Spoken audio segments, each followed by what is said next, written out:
उखल बंधन लीला।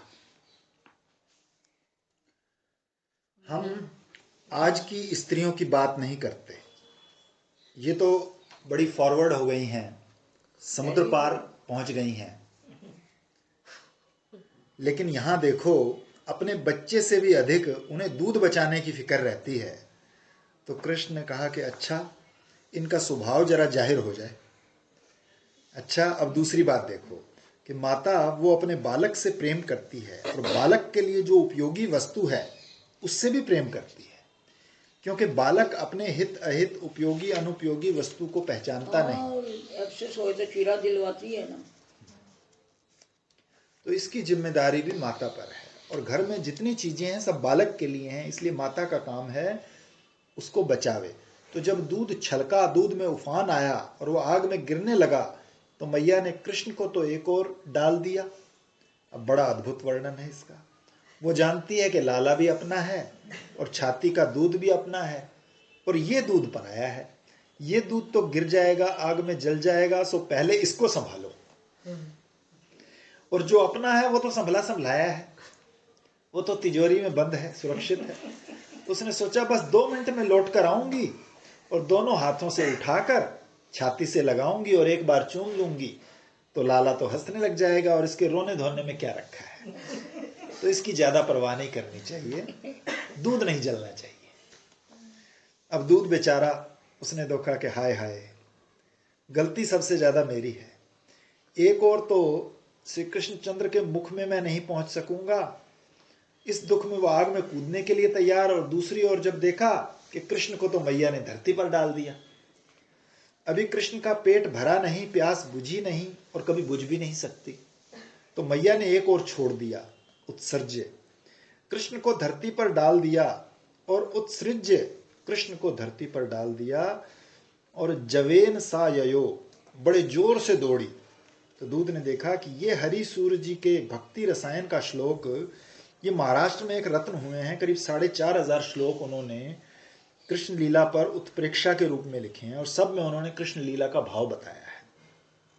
वो कहते हैं कि दूध अपने मन में सोचने लगा कि उन्मार्गवर्ती होकर, माने उफन कर, मैंने यशोदा मैया को जो आकृष्ट किया अपनी ओर, लेकिन कृष्ण को जो मैया का दूध पीने में स्वाद आ रहा था, मैया को पिलाने में स्वाद आ रहा था, सस्मित मुखार विंद के दर्शन का सुख मिल रहा था, और कृष्ण को मैया के अमृत में दूध पीने का स्वाद मिल रहा था, हाय मैंने उस सुख में बाधा डाल दी, खुशी में व्यवधान किया। दूध को पश्चाताप हुआ, धिग मामिति, मुझे तो बार बार धिक्कार है। लज्जा के मारे अपने को धिक्कार करके कि देखो अपने इष्ट देव को स्वाद मिल रहा है, उनको वही पसंद है तो वही पिए, हम काहे को बीच में आए। और मैया को कितना स्वाद आ रहा था, सो उनके स्वाद में, उनके रस में मैंने विघ्न डाल दिया, मुझे धिक्कार है। इसलिए दूध का मुंह लटक गया और वो बर्तन में बैठ गया, अपने आप बैठ गया पश्चाताप के ना। अब इधर श्री कृष्ण की क्या दशा हुई, क्रोध आया। देखो पहले स्तन्य कामा, पहले काम आया, दूध पीने की कामना आई, फिर क्रोध आया, फिर अतृप्तम, पीने से तृप्ति नहीं हुई, लोभ आया, फिर क्रोध आया। संजात कोपा, अपने प्रेमी पर क्रोध ना आए तो उस प्रेम को ही असमर्थ समझना चाहिए। ये गुस्सा प्रेम का ही विलास है। अपने पर गुस्सा नहीं आएगा तो पराये पर आएगा। ठोकर लगे पहाड़ में, धरती तोड़े चीज। लोग जब ऑफिस में पिटकर आते हैं, लड़कर आते हैं, तो घर में आकर अपनी पत्नियों से खूब लड़ते हैं, उनको खूब डांटते हैं। क्यों? वहां तो कुछ बोल नहीं सकते, तो घर में आकर अपना गुस्सा दिखाते हैं। तो नारायण, जिनसे अपनापन होता है उनके ऊपर गुस्सा उतारने की छूट होती है। छूट होती है। क्या बात है, बड़ी अच्छी बात है। तो प्रेम लागू है। प्रेम के शास्त्र में इसको बोलते हैं महाविश्वास। चाहे हम कुछ करेंगे, चाहे हम कुछ कहेंगे, चाहे कितना पीटेंगे, लेकिन ये हमको छोड़ नहीं सकता। ये जो विश्वास है, ये प्रेम का बीज बनकर वहां बैठा हुआ है। वो क्रिया को नहीं देखता, उसमें से तो अंकुर निकलेगा, फिर प्रेम बढ़ेगा। ये प्रेम की महिमा है। अपनेपन में गुस्सा ज्यादा आता है। देखो कहीं पराए गांव गए हों, पराए देश में गए हों, या घर में कोई पराया आदमी आया हो और उससे आपकी प्याली टूट जाए, तो आप उसको कुछ कहेंगे? और घर के किसी मेंबर से टूट जाए तो तुरंत 4 बातें सुना। अकल नहीं, ये गुस्सा नहीं हुआ? रखती नहीं, क्यों ऐसे एक दिन 4 प्यालियां जहाँ टूटी थी ना, पता नहीं किससे, तो मैंने 4 बातें सुना दी। गीता जी से गीता जी से। एक बार सब गिर गई थी तो पूरी ट्रे। तो ये गुस्सा नहीं हुआ, ये तो ममता हुई, मोह हुआ, प्यार हुआ। एक श्रीमती जी को शिकायत ही ये थी कि हमारा पति क्या है, गोबर है। क्यों? बोला कभी डांटते फटकारते ही नहीं, कभी 4 बातें नहीं सुनाते, अपने मन का काम हमसे जबरदस्ती कराते नहीं, हम जो कहते हैं सो कर देते हैं।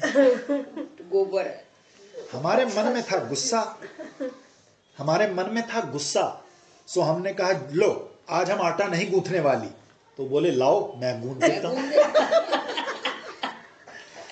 बोले आज हम नहीं रोटी सेकने वाली, बोले कोई बात नहीं लाओ आज मैं सेक देता हूं, तुम तो रोज खिलाती पिलाती हो, आज मैं खिलाता हूं। राम राम राम, ये क्या आदमी है, इसको तो गुस्सा ही नहीं आता। तो आपके उसके जैसा भाग्यवान। वो हमारे डॉक्टर खोसला जैसा।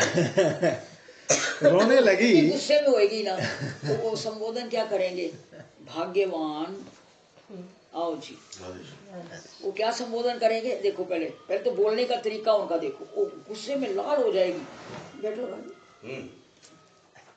तो वो जब गुस्से में लाल हो जाएगी ना तो फिर वो कहेंगे भाग्यवान जरा धीरे से सुनो, हम किसी का अदृश्य नहीं बदल सकते। वो तो तुम तड़ाक बोल रही है तो वो और गुस्से होएगी कि मैं तो गुस्से में बोल रही हूँ, ये फिर वैसे का वैसा ही है। तो ये था ना साइकोलॉजिस्ट बहुत बड़ा, मेरे को नाम विश्व का याद नहीं आ रहा, शोपेनहावर के शायद, डायोनिस, तो उसकी पत्नी भी ऐसी थी। तो उसको बड़ा गुस्सा आया जब वो ऐसा बोला, तो उसने देखे एक बाल्टी पानी की उसके ऊपर डाल दी, तो वो और खिलखिला के कहता ओ आज तक तो बादल गरजते थे, आज बरस भी पड़े। तो हमारे ही एक फ्रेंड ऐसा ही था, डॉक्टर कोसला मेरे से 3 साल सीनियर थे, वो ऐसे ही थे। तो वही तुम पढ़ रहे हो कि ये क्या गोबर है। बोले आप लोगों को भी कभी शौक हो तो दशम स्कंद का 60वां अध्याय श्रीमद् भागवत में देखना। ये रुक्मिणी और श्री कृष्ण का संवाद है। इसमें कहते हैं गृहस्थी का आनंद ही ये है कि 2 बात आपस में हूं तू की होए, थोड़ा मनावें थोड़ा रूठें। लेकिन रुक्मिणी ने तो वो आनंद दिया नहीं ना, वो आनंद तो यहाँ राधा रानी देती थी, तू चढ़ा सुना के, वो तो गोपियां ही देती थी सब गालियां निकाल के। तो ये गुस्सा भी प्रेम का विलास है, इसको खराब नहीं समझना चाहिए। ये तो नई जिंदगी देता है, प्रेम को ताजा बना देता है। जो प्रेम में बासीपना आता रहता है तो एक बार लड़ने के बाद फिर ऐसा प्रेम आता है, प्रेम में ताजगी आ जाती है। अच्छा चलो भाई गोकुल, अब हमसे लोग कहते हैं कि दिन भर के थके हुए लोग रहते हैं तो जागते नहीं हैं, माने कुछ उत्साह नहीं रहता, सुनने के लिए मन को कान में लाना पड़ता है। तो देखो यशोदा मैया की गोद में श्याम सुंदर, ये अद्भुत रस इसलिए है कि इससे ध्यान की पुष्टि होती है। वैसे उपनिषद की दृष्टि से, दर्शन शास्त्र की दृष्टि से यदि विचार किया जाए तो संपूर्ण जगत का अभिन्न निमित्त उपादान कारण है परिपूर्ण अविनाशी अद्वितीय सच्चिदानंद घन। वो नन्हा सा बालक बनकर किसी एक व्यक्ति की गोद में, क्या शरीर की गोद में और क्या एक अंतःकरण की गोद में आकर बैठ जाए, ये बात किसी युक्ति से सिद्ध होने वाली, युक्ति से सिद्ध नहीं हो सकती, तर्क की कसौटी पर यह बात कसने लायक नहीं है। ये क्या चमत्कार है कि साक्षात परब्रह्म परमात्मा यशोदा मैया की गोद में बैठकर दूध पी रहा है। तो चलो चलो उनके घर में चलो, उनके उस आंगन में चलो, यशोदा मैया की गोद में देखो परमेश्वर जो कभी नहीं देखा जा सकता वो देखा जा रहा है। सखी सुनो सुनो, क्या है, कौतुक सुनो, आश्चर्य है। आश्चर्य कहाँ है? मैंने स्वयं नंद बाबा के आंगन में देखा है। वहां गायों के खुर की धूल लगी है सारे शरीर में, अंग प्रत्यंग में, और वेदांत का सिद्धांत ताता थई नृत्य करता है, नाच कर रहे हैं। तो निर्गुण का सगुण होना, निराकार का साकार होना, सर्व कारण कारण का शिशु होना और परिपूर्ण का गोद में आना और नित्य तृप्त का दूध पीना, अतृप्त होना, ये एक ऐसा अनिर्वचनीय आश्चर्य है कि ये सुनकर भावुक भक्तजनों का मन दौड़ पड़ता है कि चलो चलो ये नंद बाबा के घर देख आए। वैसे ये बात ठीक है। देखो हमें 17 साल हो गए थे पंचाक्षरी मंत्र जपते और ध्यान लगाते, तो हमने महाराज जी पधार गए और वो कह भी गए कि 1 साल बाद आश्रम छोड़ देना। तो पता नहीं किस, और फिर मेरे फादर ने जब मोनी एकादशी को शरीर छोड़ा तो हमने वहाँ जाके पता नहीं हम संस्कार होगा कोई, तो एकादशी करनी शुरू कर दी थी। और ये प्रभुदत्त ब्रह्मचारी की भागवती कथा है ना, जो वो पढ़ने लगे। वो 160 किताबें हैं, 2-2 घंटे लगते हैं। तो हमारी लाइब्रेरी में वैसे तो मोमडन थी वो, पर वो बाबा जी से प्रभावित होकर आश्रम में आ गई। तो उसने मुझे कहा कि स्वामी जी आपका मन नहीं लगता आजकल बाबा के बिना, ये पढ़ा करो। तो पढ़ते पढ़ते जब ये प्रसंग आता ना ऐसा कि बांध दिया, दूध पिला दिया, और वो एक जा रही है तो लाला पीछे पीछे भागा और उसने कहा जलेबी खा ले, तो मैं कोटो जम की जलेबी नहीं खाता, देसी घी की लाओ। तो मैं मेरे मन में ये आता, इनका भगवान अच्छा है जो खाता है पीता है सब कुछ करता है। तो मैं सबसे पहले यहाँ आके पता है कहाँ गई, प्रभुदत्त ब्रह्मचारी को मिलने। तो उन्होंने कहा, उनका बात कुछ सत्य निकली। कहते हाँ हाँ ऐसा ही है, ध्यान लगाया कर, कुछ तो कोशिश किया कर, हो जाए ऐसा ही होता है।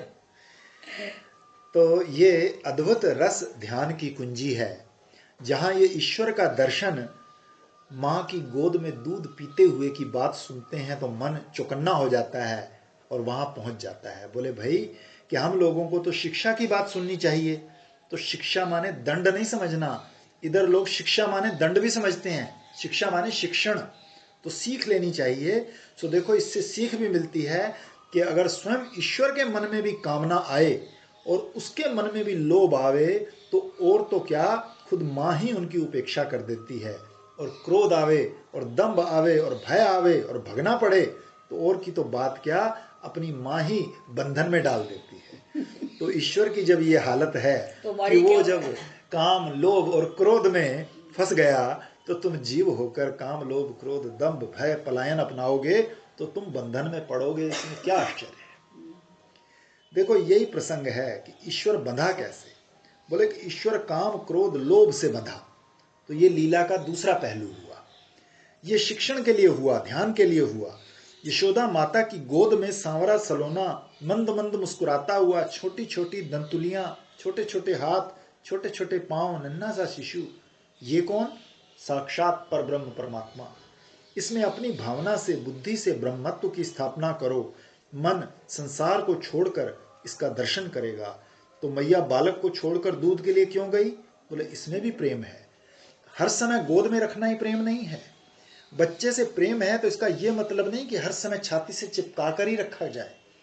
अच्छा, बच्चे को तो अपने हित अनहित का ज्ञान नहीं है, वो अपने दूध की रखवाली नहीं कर सकता। उसकी रखवाली की जिम्मेदारी माँ बाप पर ही होती है। और बच्चे को तो तत्काल की बात दिखती है कि दूध पीने को मिलता है कि नहीं मिलता, और माँ बाप को आगे तक की बात सूझती है। तो वे परिणाम को भी जानते हैं, इसलिए अपने बच्चे की उपेक्षा करके भी कभी कभी उसकी भलाई के लिए काम करते हैं। नन्हे से बच्चे को घर में छोड़ देंगे और कमाई करने जाएंगे, इकट्ठा करेंगे कि बेटे को पढ़ाएंगे कैसे। तो बेटे को पढ़ाने के लिए जाते हैं बाजार में कमाई करने, बेटे को घर में छोड़ देते हैं, तो वो बेटे से प्रेम ही है, वो प्रेम की कमी नहीं है। तो अपने बेटे की रक्षा के लिए, उसको आगे दूध पीने के लिए, छाती का दूध तो सुरक्षित है, बाहर का दूध भी सुरक्षित रहे, इसके लिए मैया गई। ये मैया का प्रेम ही है। परंतु अब दूसरी ओर देखें कि मैया छोड़कर चली गई और कृष्ण रोते नहीं, हंसते रहते, उधम ना मचाते, तो मैया के छोड़ने को बुरा ना मानते, तो क्या कृष्ण के मन में मैया के प्रति कोई आकर्षण है, प्रेम है? जैसे यशोदा मैया का जाना एक प्रेम का काम है, वैसे श्री कृष्ण का रोना धोना, उधम मचाना, ये भी एक प्रेम का काम है। ये भी प्रीति है कि मैया के दूध के बिना नहीं रह सकते। अब काम पहले आया था कि दूध पिए, लोभ बाद में आया कि पीते रहें अतृप्तम। तो अब इनके बाद जो आता है भागवत में, इसके लिए कामानुज शब्द है, माने काम का छोटा भाई। कौन? क्रोध। जहां कामना होगी वहां क्रोध आएगा ही आएगा। उसने कहा कि सब लोग श्री कृष्ण का स्पर्श कर करके आनंदित हो रहे हैं, रोना आवे कृष्ण में, भूख आवे कृष्ण में, हंसे कृष्ण, गावें कृष्ण, खेल करें कृष्ण। क्रोध ने सोचा मैंने ऐसा क्या अपराध किया कि कृष्ण का स्पर्श करके मैं पवित्र ना हो जाऊं। इसलिए क्रोध आया। तो क्रोध ने कहा कृष्ण का स्पर्श करके आज मैं भी मधुर हो जाऊं। एक महात्मा है, उनके भक्त लोग ऐसा मानते हैं कि ये साक्षात भगवान है। अब भाई महात्मा है कि भगवान है, जब शरीर है तो शरीर में रोग भी आता है। तो जब उनको कभी रोग होता तो भक्तों से पूछो कि साक्षात भगवान को रोग कैसे हो गया, उनके प्रारब्ध तो है नहीं, उनके कर्म का फल तो है नहीं, फिर रोग कैसे हो गया। तब उनके भक्त लोग बड़ी भावुकता से जवाब देते हैं कि हमारे महाराज को छू छू कर पवित्र होने के लिए, इनके स्पर्श का सुख प्राप्त करने के लिए रोग भी आते हैं। और महाराज ऐसे कृपालु हैं कि इनको अपना करके अपने शरीर में रखते हैं और फिर इनको हंस के कहा करती हूँ ना, भाई मेहमान आया इसकी सेवा। जब बीमार होती है तो मैं यही कहती हूँ इसको, बेचा मैं कह वही मेहमान है, ये भी इसकी सेवा करो। मैं कहीं भी अपने को अर्पण करने आया है। तो इसको तृप्त करके फिर उनको वापस कर देते हैं। जैसे आप कह रहे थे ना उस दिन, हम लॉकडाउन था तो हम आते थे यहाँ पर दीदी के पास सब कुछ। ऐसे मैं भी जब शिशु में आती थी ना, दीदी के सामने में बहुत रोती थी, मैं बीमार हो गई, मेरे घर मेहमान आ गए। अब रोती है तो हंसने लगती है। मैं कहती हूँ देख दो फायदे, एक तो ये रोग राधा रानी का मेहमान है और एक तेरे कर्म काटने को आया है, और दूसरा ये बताने को आया है कि मैं रोग के हिसाब से बहुत कम आया हूँ, तेरे पता नहीं कितने कर्म है। एक जुकाम से मैंने कहा कितने कर्म कट गए, इसलिए जब भी पीड़ा हुई जब जो कहते क्या कर, थैंक यू मेरे बहुत से कर्म कट गए, आओ तुम्हारी सेवा कर, मैं दवाई दे, काढ़ा पी। अब हंसने लग गई। दीदी ने कृपा की है सही में, इसको कहते हैं ना प्रैक्टिकल कृपा, वो हमें नजर आती है। चलो अब कृष्ण को आया क्रोध, संजात कोप। बोले कि भैया मुझसे ज्यादा प्यार करती है कि दूध से ज्यादा प्यार करती है? देखो ना क्या मैया है। अच्छा तुमको दूध से ज्यादा प्रेम हो गया तो हम घर में दूध दही माखन घी जितने हैं सबको नष्ट कर देंगे, फोड़ देंगे।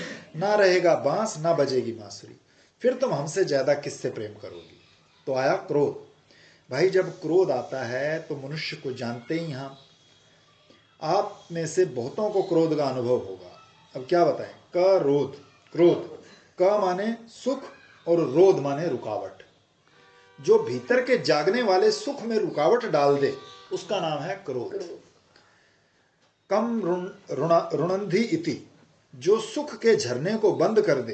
हृदय में थोड़ा थोड़ा सुख झरता रहता है, वही आंख में आता है, कान में आता है, चाम में आता है, पाँव में, हाथ में, तब आदमी जीवित रहता है। अगर सुख का झरना जारी ना रहे तो इस सुख का अमृत यदि क्षण क्षण जीवन में थोड़ा थोड़ा ना आता रहे तो आदमी मर जाएगा। माने जैसे अपना अस्तित्व है, अपनी सत्ता है, वो जैसे शरीर के एक एक आकार में अनुगत है, जैसे ज्ञान प्रतिक्षण यदि जाहिर ना हो तो आदमी मर जाएगा कि नहीं। तो जैसे ज्ञान के बिना मनुष्य जीवित नहीं रह सकता, ऐसे सुख के बिना मनुष्य जीवित नहीं रह सकता। ये जो लोग दुखी होने के शौकीन हैं, बात बात में दुख निकाल लेते हैं, ये गुबरोले हैं। हर जगह उनको मल चाहिए, चींटी बनकर रहो ना। दुखी होने के शौकीन है, कोई कारण ना होते हुए भी दुखी होते हैं। बोले चींटी बनकर रहो, हर जगह से चीनी निकाल लो, इसमें भी सुख उसमें भी सुख। क्यों क्यों? तो नारायण जब गुस्सा आता है, क्रोध आता है, तब आदमी के सुख का झरना बंद हो जाता है। बहुत देर तक आदमी क्रोध में नहीं रह सकता, रहेगा तो मर जाएगा, नस फट जाएगी। इसका देवता रुद्र है ना, रुद्र माने संहार का देवता, प्रलय का देवता। क्रोध आना माने मृत्यु आना। क्रोध में आदमी माँ बाप का तिरस्कार कर देता है, गुरु का तिरस्कार कर देता है, अपने हितैषी का तिरस्कार कर देता है, आत्महत्या तक कर लेता है। मैं जिस दोस्त की बात कर रही थी ना, जो कहता है भाग्यवान, तो वो पता है क्या करता, जब वो डांट रही होती ना किसी को और उसका, तो शीशा लेके उसके सामने रख देता, कहते पहले अपना मुंह देख ले, राक्षस जैसा दिखती है, दूसरे को क्या शिक्षा देगी तू। उसको और गुस्सा आता और गुस्सा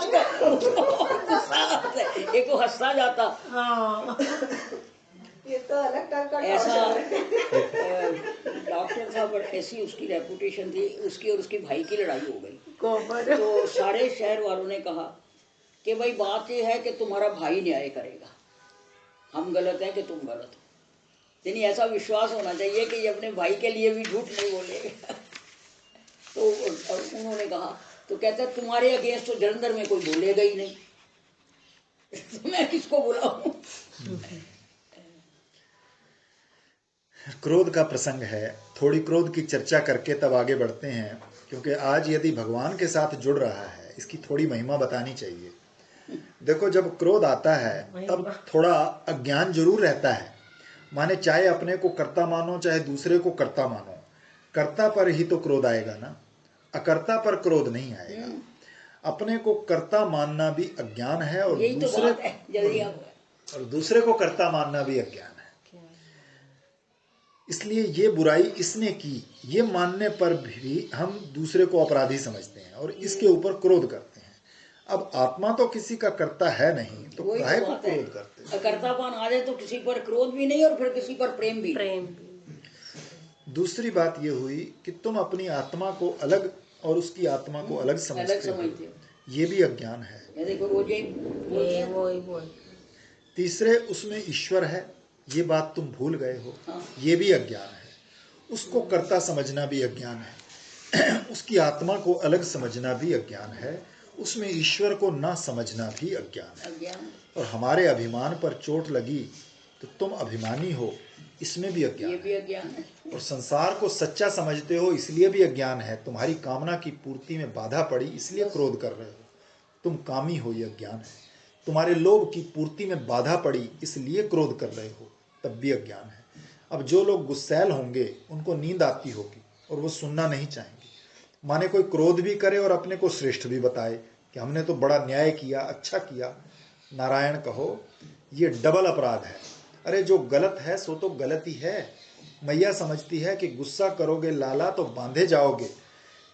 जहाँ स्वार्थ में बाधा पड़ती है, जहाँ अपने संकल्प के अनुसार काम नहीं होता, जहाँ अपनी मान्यता के विपरीत कोई काम देखने में आता है, जहाँ अपने विचार से विचार नहीं मिलता, जहाँ अपने अहंकार पर चोट लगती है, वहाँ गुस्सा आता है और ये सारी बातें होती हैं। संसार को ठोस सत्य समझने के कारण, और संसार को सत्य समझना ये भ्रांति का विलास। यही तो दुख का।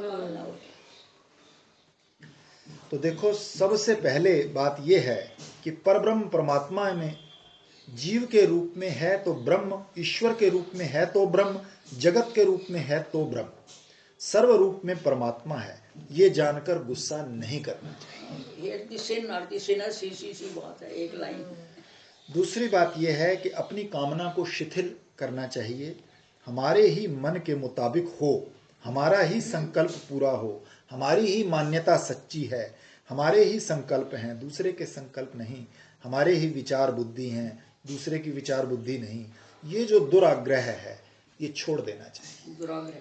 प्रातः काल उठकर संकल्प करना चाहिए कि आज कुछ हो जाए क्रोध नहीं करूँगा। आज चाहे घी का घड़ा ढुलक जाए, आज चाहे कोई 10 गाली दे, आज चाहे लाखों का नुकसान हो जाए, आज दिन में क्रोध नहीं करूँगा। और समाज में भी कितना क्रोध के अगेंस्ट लिखा है, देवहूति को शुक्राचार्य जी ने कि क्रोध नहीं करना चाहिए। और कोई मौका आवे तो कह दो, मैंने नियम ले रखा है कि आज क्रोध नहीं करूँगा, कल करूँगा।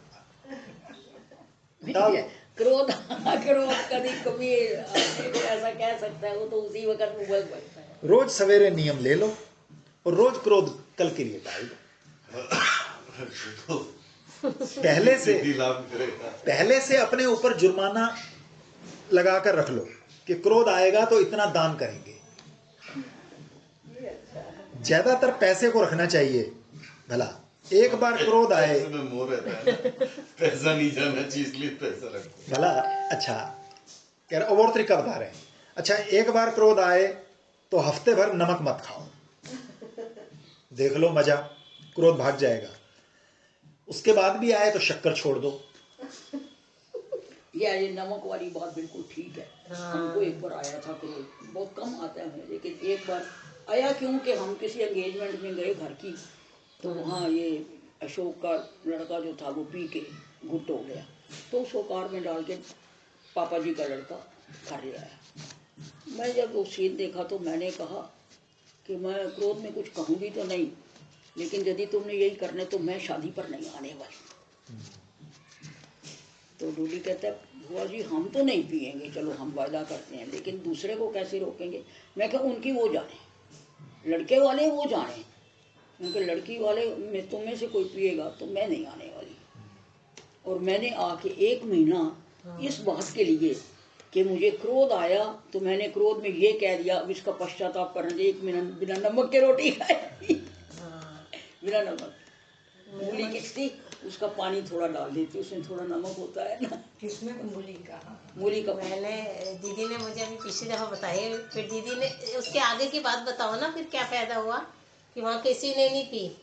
किसी ने नहीं पी। हाँ। जब लड़की वालों को पता लगा तो उन्होंने भी नहीं पी। हाँ। लड़के वालों ने भी नहीं पी। फिर रखी नहीं होंगी ना। हाँ। मैं कहा तुम 1 दिन के लिए नहीं इस चीज के बिना रह सकते, वो अल्लाह करने तो 1 दिन पहले कर लो, बाद में कर लो। फिर शक्कर छोड़ दो, देखो क्या मजा आता है, फिर क्रोध करने की हिम्मत नहीं पड़ेगी। फिर भी वो तो ये युक्ति है कि इतनी माला फेर लेंगे, इतना दर्शन करके आएंगे, खाली वेदांत सुनने से दोष नहीं मिटते। ये तो हमने बहुत ट्राई किया हुआ है माला वाला काम। इनको मिटाने के लिए अलग से युक्ति करनी ही पड़ती है, बात को मोड़ना पड़ता है, मौन होना पड़ता है, हंसी की बात बीच में कह देनी पड़ती है। बिना आनंदित युक्ति के, बिना अनिंदित युक्ति के इन दोषों का दूरीकरण नहीं होता। गुस्सा आता है तो शीशे के सामने जाकर जरा खुद खड़े हो जाओ। मैं जो अभी बात कही ना, वो शीशा ला के ऐसे रख देता है डॉक्टर। देखो, कहता है देखो, देख नाम तेरा प्रेम है लेकिन तेरी शक्ल कैसी हो रही है, तो नाम प्रेम है। आपके होठ कैसे फड़क रहे हैं, भौहें कैसी चल रही हैं, आंख कैसी लाल हो रही है। दूसरे के सामने शीशा मत करना, नहीं तो वो फोड़ देगा। देखो, भगवान की लीला तो सुनाता ही था, आज बीच बीच में घर की लीला सुना दी। तो क्रोध अच्छी बात नहीं है, इसको मिटाने का प्रयास करना चाहिए।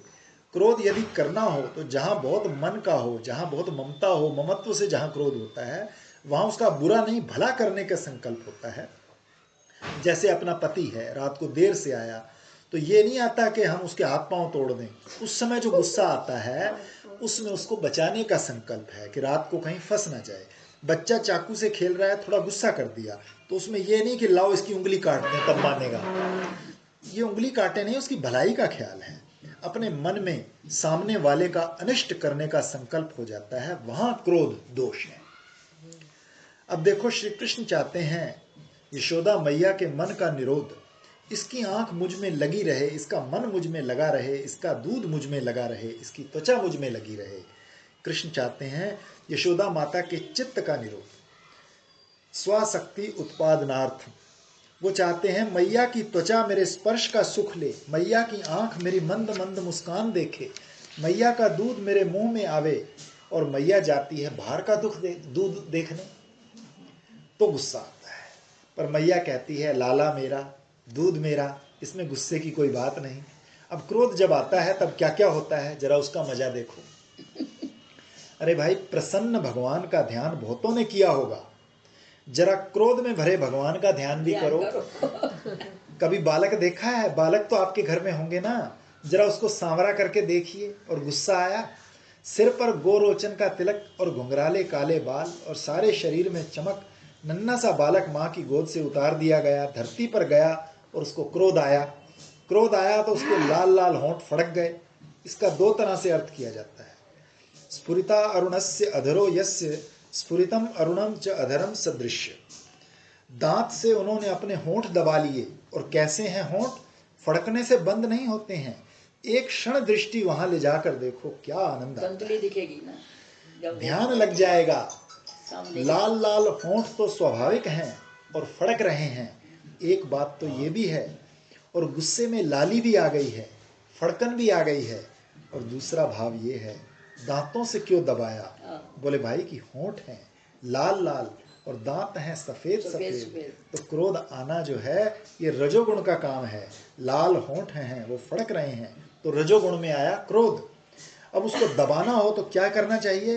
बोलो कि सफेद सफेद जो सतोगुणी दांत हैं तो उनसे उनको दबाना चाहिए। मानो जब जीवन में रजोगुण की वृद्धि हो तो सतोगुण के द्वारा उसको दबाना चाहिए। जिस समय मन में लोभ आवे उस समय कमाई करने जाओगे तो लोभ बढ़ेगा भला। जिस समय मन में ज्यादा लोभ आवे उस समय दान का संकल्प करना। दान सात्विक है, दान करोगे तो लोभ कम होगा।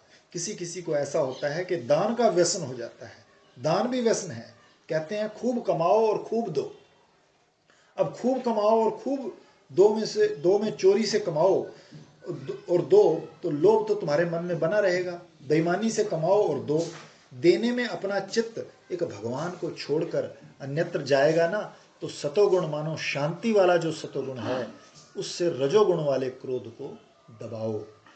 ठोस है ये। अच्छा, दूसरी बात देखो, दांत को संस्कृत में द्विज बोलते हैं। द्विज माने ब्राह्मण, क्षत्रिय, वैश्य। यहां ब्राह्मण समझो, और ओंठ है लाल, ये क्षत्रिय हैं। जब गुस्सा आता है तो चेहरा लाल हो जाता है।